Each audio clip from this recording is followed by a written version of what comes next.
The all-time great basketball player. Initiating startup sequence. At this time, I ask you to please direct your attention to the big screen. Now for our feature presentation.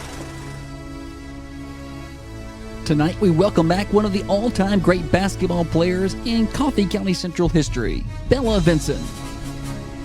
From 2018 through 2021, Bella amassed 2,113 points. That's the most all-time for any Central High School basketball player, boy or girl.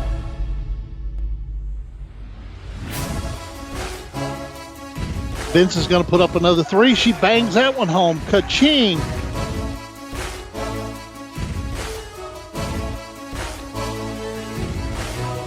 Vinson straight on three. Ka-ching! Bella Vinson. Vinson instead drives down the lane, scoop layup. I like that better. That's good. She's got 17. Bella is also the all-time leading rebounder at Coffee County with 862.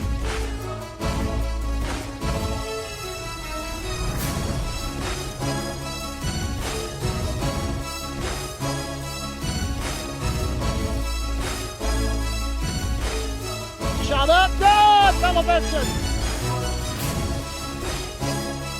During her 4-year career at Coffee County, the Lady Raiders compiled a 107-16 record. Bella was named to the Tennessee Sports Writers Association All-State Team 3 times. Helped lead the Lady Raiders to 2 District 8 AAA tournament championships and 4 consecutive District 8 AAA regular season titles. Bella was named 2-time District 8 AAA Tournament MVP and 3-time District 8 AAA regular season Most Valuable Player.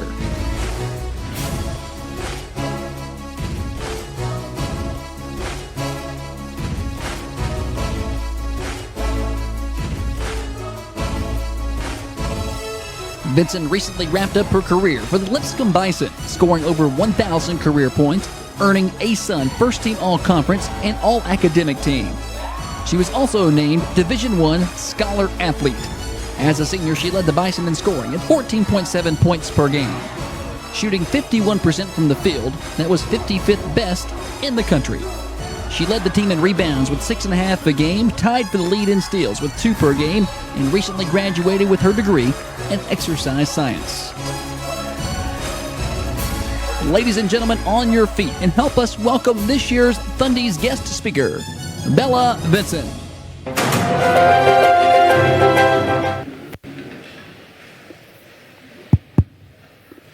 Thank you.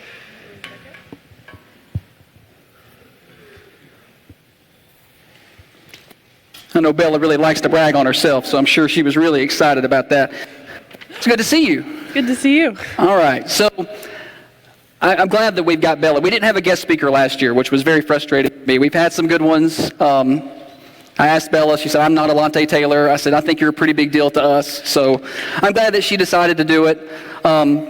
This is a pretty cool deal. It's the Dream for Weave Foundation. This is a big, a guy who made a big impact in your life. We're talking about Dennis Weaver. So let's kind of start there. Dennis was a big Bella fan. I was excited just so I could use some Dennis clips. I've not gotten much of those anymore. We've kind of lost those.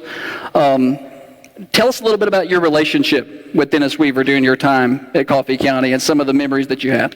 As we all know, I think we know Weave was truly one of a kind. He was the biggest sports fan. He loved everything Coffee County sports. He truly poured into and encouraged and supported every single athlete that he was involved in. And I think as a kid, I was on the coach's show at North Coffee in the middle school, so I got to be on the coach's show a lot with him, which is super cool. And it's kind of like one of those things that every athlete wants to do. You kind of want to go be on the coach's show because you feel like a star at 10 years old. And that's just a reflection of who he was and how special he always made you feel. I think he just left such a legacy, as he said. He's laid such a great foundation for Thunder, and he has the best seat in the house tonight, and I know he would be proud of everybody here, whether you had a relationship with him or not. Yeah, and that's kind of I like the way you worded that, because and I saw that when Terry was talking. Unfortunately, we're starting to see the athletes dwindle who got to know Dennis, and during the show later on, once we get going and giving out awards, in years past, I've been able to work in a lot of Dennis Weaver audio clips. I've got one tonight. That's my last one, and we won't get to use those anymore, so it's unfortunate. But he was a big Bella fan. I think you were on the coach's show maybe 246 times or something. Maybe. I think it was a weekly thing. Since we're talking about high school, let's talk about that first. So girls basketball here, it's a pretty big deal compared to some places. Talk about how that impacted you, or if it even did, once you got to college. I think it's even blown up even more since I've left here. That's just a reflection of Coach Cope and the coaching staff, and all the talent that's come through here is incredible to see and so much fun to watch. I think it definitely has helped me. You're just held to a higher standard here than at some other places, I would say.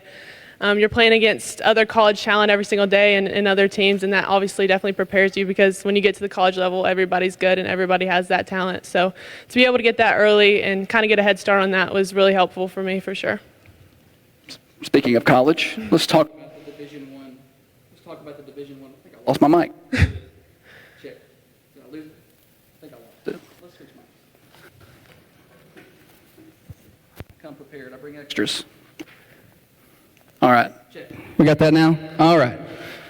So, talking about college, talk about the Division I work week a little bit. Like in season, I know every day changes. It may depend on a game, but walk me through what it's like, D1 athlete, trying to go through all the different things when it comes to class, workload. Walk me through that. Yeah, like you said, it varies a lot just based on in season, out of season, in conference, out of conference, what your major is kind of. But I'd say in season, a typical week could kind of look like you had like 3 lifts every week, sometimes really early. If you have 2 games, then you're going to have practice probably 4 out of the other 5 days of the week. Those can look anywhere between 2.5, 3 hours for us, and I'm just based on what my experience is. And then you've obviously got to go to the training room, and I think it's funny, my freshman year, I barely saw the training room ever, and then by the senior year, I was in there almost every single day. So you got to take care of your body for sure.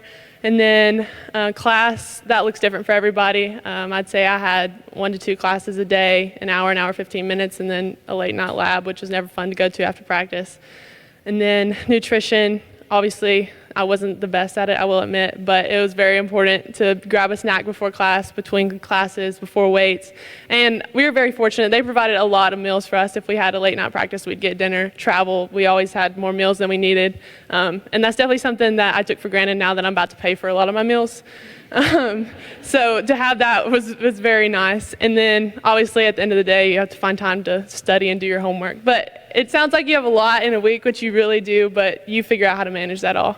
You talked about the weight room a little bit, and I feel like that's something that a lot of high school teams don't do all that much. Was that a big jump and a big difference? Yes, for sure. And I always say that. I've been trying to get one pull-up, my body weight pull-up for 4 years and never got one.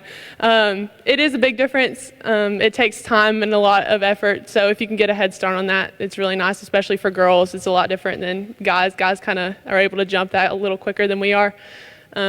But it's very important at that level because everybody's a lot stronger than they are in high school. So besides the obvious answers, talent, speed, things like that are going to change at the college level, what are the big differences when you get in-game, conference game, ASUN game? What is the differences from the high school floor to the college floor? So time management for sure, like we kind of hit on. Also, I would say accountability is big. You're kind of held to such a higher standard. Every possession matters, and I like to tell this story. When I was a freshman, we were in like one of our first film sessions of like regular season, and that's like everybody sits, you're with all the coaches, and it's just all of y'all watching film. And like there was clips after clip after clip, and they were all me.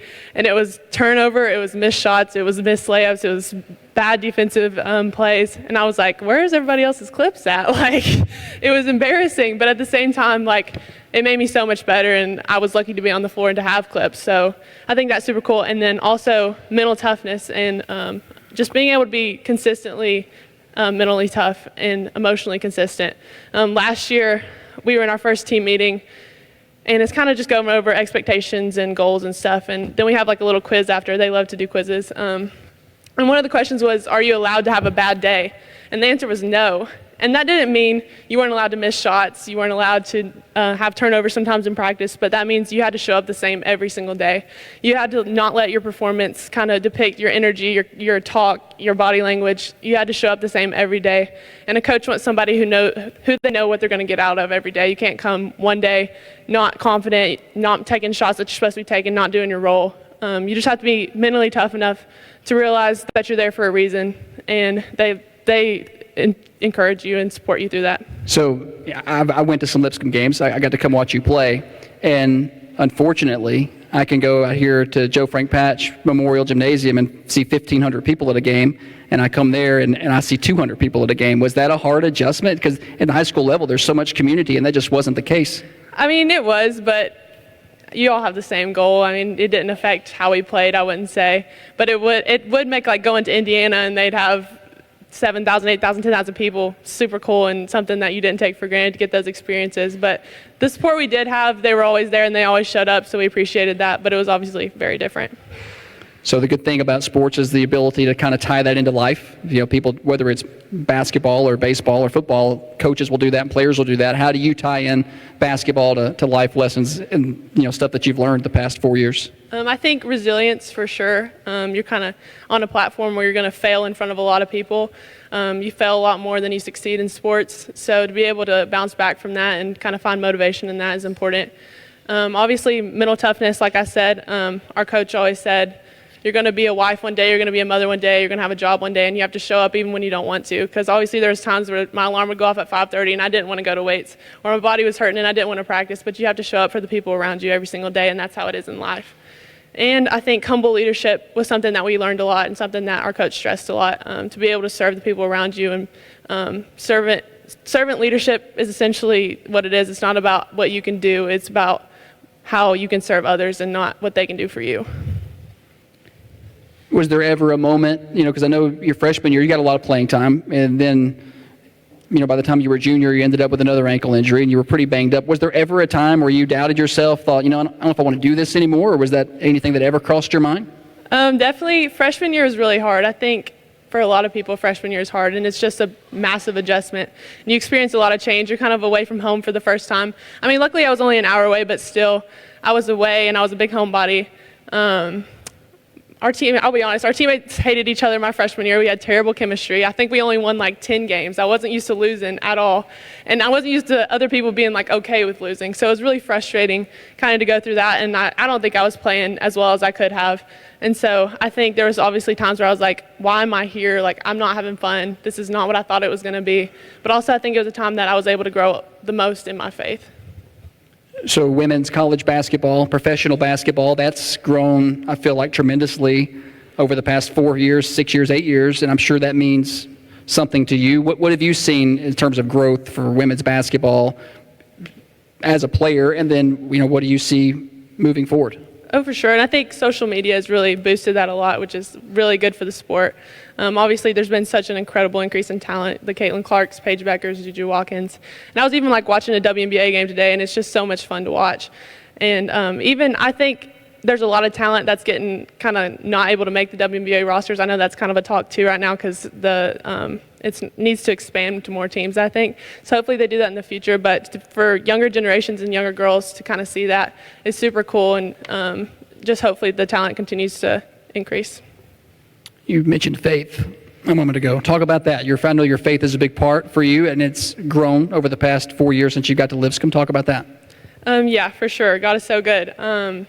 Like I said, freshman year was really, really hard. I think I kind of hit a wall where I was like, is this all there is? Like, I'm not happy. I'm not having fun. Basketball was something that was always so fun for me, and I was just kind of like, am I even meant to be here in a way? And I think I'd realized I was seeking this validation in a place I was never going to find it. I was chasing after so much success and praise and trying to find it in something that was never going to fulfill me the way I wanted to. And I was kind of putting my worth in my ability to put the ball in a basket, which is so silly to say, but it's so true and something that I know a lot of athletes struggle with. And so as I kind of grew closer to the Lord, it kind of hit me, and it was like, you're putting this game of basketball on such a high pedestal, and like you're making it all about yourself, and it's never meant to be about you. Like, I never gave you this gift to make it about you. I made it so you could glorify me and bring others towards me. And I think that kind of hit me really hard. And once I was able to kind of realize that, and I'm not saying it was easy at all because it's not, and I still fall into that trap, but it kind of is such a relief and such a freedom that comes with that. And you're able to have a lot more fun, and I found I was a lot more successful, and I had a lot more fun and enjoyed the game a lot more when I did that. And I'm not saying that success is a bad thing and chasing after that's a bad thing. I'm a competitor and I want to win. But whenever it becomes who you are is when it becomes a little dangerous. And I let it become who I was, and it affected what I thought about myself, how I spoke to other people, how I treated my family. And I had to figure out a way to balance that and figure out how I could keep what goes on between those four lines. And when I walk away from it, I realize I'm so much more than that. And I'm not just a basketball player, but it is something I do to glorify the Lord. So there's a lot of young athletes here, some about to graduate and move on, some underclassmen, even some middle schoolers.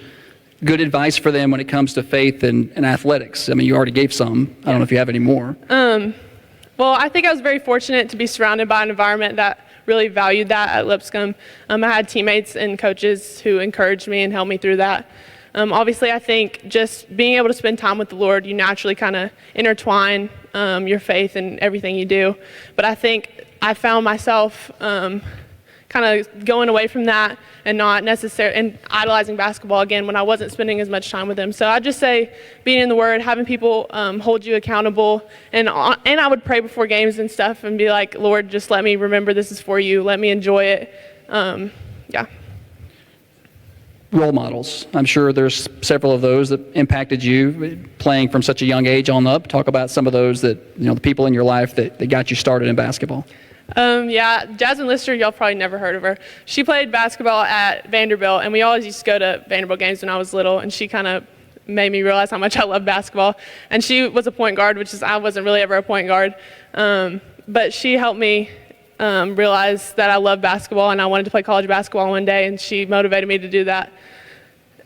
Also, now I think Sabrina Ionescu, she's such a competitor, and I love watching her play, and I love her game. She's definitely one that I've watched through college. I think outside of the court, can I talk about that? You can talk, yeah, absolutely. Talk about whatever you want to. It's your microphone. I didn't know that. My Nana, I love her to death. She's one of the strongest women I know. She's so wise, and she's so servant-hearted and serves the people around her and loves her people so well. And I just hope to be half the woman she is, so shout out to her. Hope she's watching. Is this on Facebook Live? I think this is on. Maybe she's watching.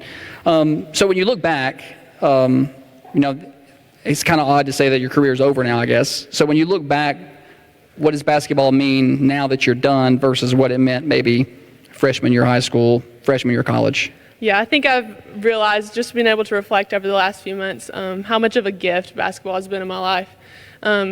I think in the midst of all the craziness and in the grind of the season, you're kind of just trying to get through it at times because you're tired, your body hurts, you don't want to wake up early anymore. You kind of get in fights with your teammates, they become your family, you kind of get sick of them. But also, I think I've come to realize, you get to wake up early and go to weights. You get to go to practice with your 12 best friends every day. You get to travel the world. And it is such a blessing to get to do that for 4 years. And I wish I had more time. And now that I'd do it all over again in an instant if I had the choice. So now that basketball's done, you don't shoot anymore? I have not been in the gym. Not been in the gym? No. Not going to go back? Not since my last game, no. Wow. I thought you were going to say you have. I didn't know what she was going to say there.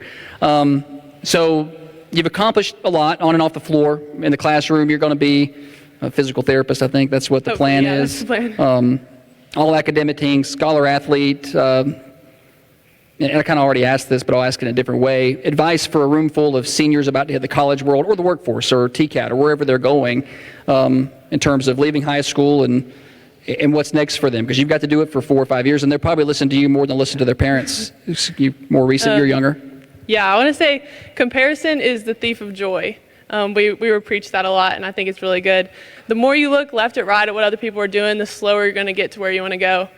And also, I think social media has blown up a lot, and it's a good thing, but it's also a bad thing. Social media will tell you that you're not good enough, you're behind on life, you're not doing the right things, and it's a lie. And the world will tell you that your worth is found in money, how much money you make, how successful you are, how many followers you have, and that's something that if you chase, you're going to find so unfulfilling, and you'll only get temporary happiness from. So. That's good advice, Bella Vinson. I think you. I don't have anything else for you unless you have anything else you want. You got anything for me? No, you're good. Thank you. Thank you for having me. Thank you, Bella Vinson, for hanging out with us tonight.